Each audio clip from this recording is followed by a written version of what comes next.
So I bought the Lumix S9 instead of waiting for the S1R Mark II to come out because this one is cheap and it comes with the latest tech from Panasonic, so why not?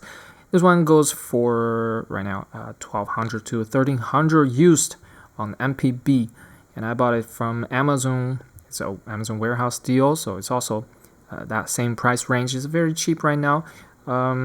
Great value for money. And S1R Mark II is going to be a ultimate killer camera for L-mount system, but it's going to be super expensive. I won't have the budget for it. So let's go for S9. I bought it in all black because it's the cheapest and easiest to customize. I bought some custom wrap from AliExpress and made it look a little bit cooler. And I really like the white variation from the official release, but it is too expensive, 1600 euros instead of the 1200 euros in all black, so 400 euros extra just for the cosmetics. It would be ridiculous. So I went for the all black, and it's very easy to customize. You can paint over it, or you can do wrapping like this one. And it has great image quality. The sensor is backside illuminated. It's a great image quality, great detail. I did side-by-side testing against the G9 Mark II with similar lenses, and the S9 image quality just beats the G9 Mark II. Simply by being a full frame, I don't know what's the magic, but it just looks nicer and more detailed. And it's not even the lens, because I also tested with the best micro four thirds lens you can get, like a 10 to 25 no f1.7, but still the full frame S9 sensor just produces simply better image quality, and also has great low light. Remember Sony A7S II used to go for 1200 euros 5 years ago, and that's not so long ago, right? Just before 2020. And now for the same price, you can get a camera like S9 that is basically superior in every single way, far superior every single way. It reminds you to appreciate how far the technology has advanced. Yeah, that's pretty good. 12,800 ISO.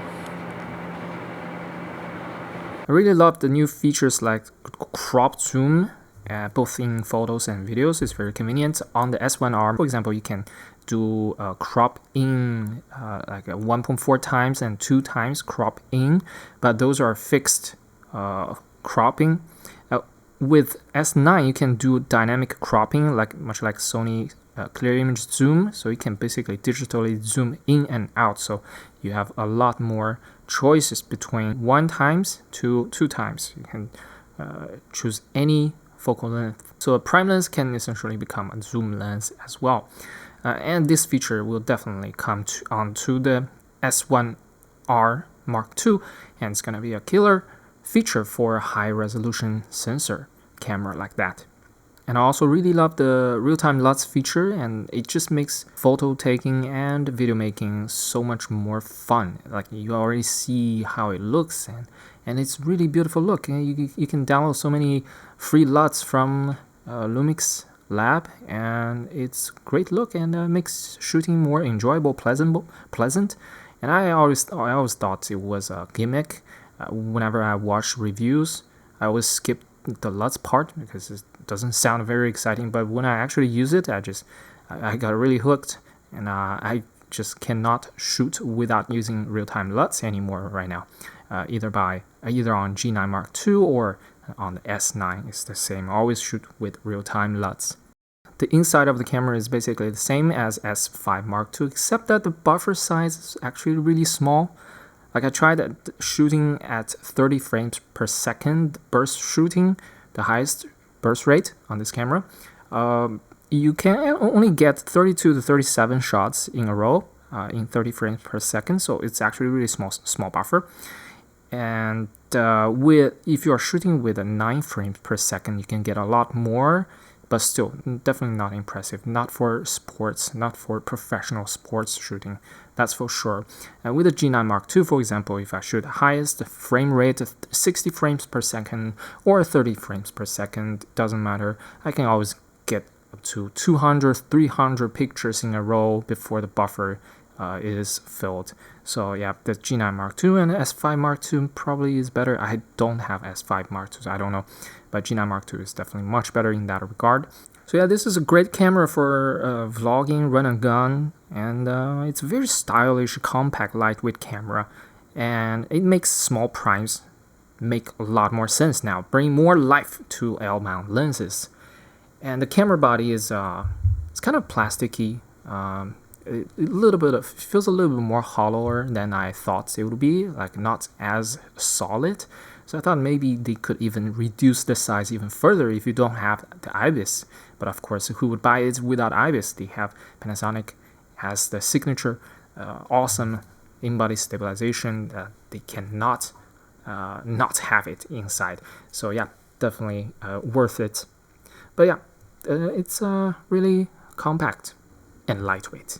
So it has become my favorite camera immediately upon purchasing, upon it arriving. It's just an awesome camera. It has all the new features, awesome features, shooting great photos as well as with videos.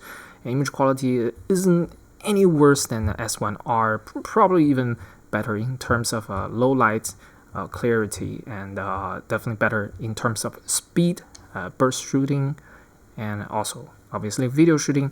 So yeah, overall it's awesome camera that goes for an entry-level full-frame price. I think it's really a great bang for the buck. So that's my first impression. I won't review this camera because this has been reviewed to death on the internet. Everyone's reviewing it. There are hundreds of reviews. There's no need for me to make the same review one more time. Doesn't make sense. Just wanted to show off the wrap I customized. I think it looks really cool. And thanks for watching. I'll see you next time.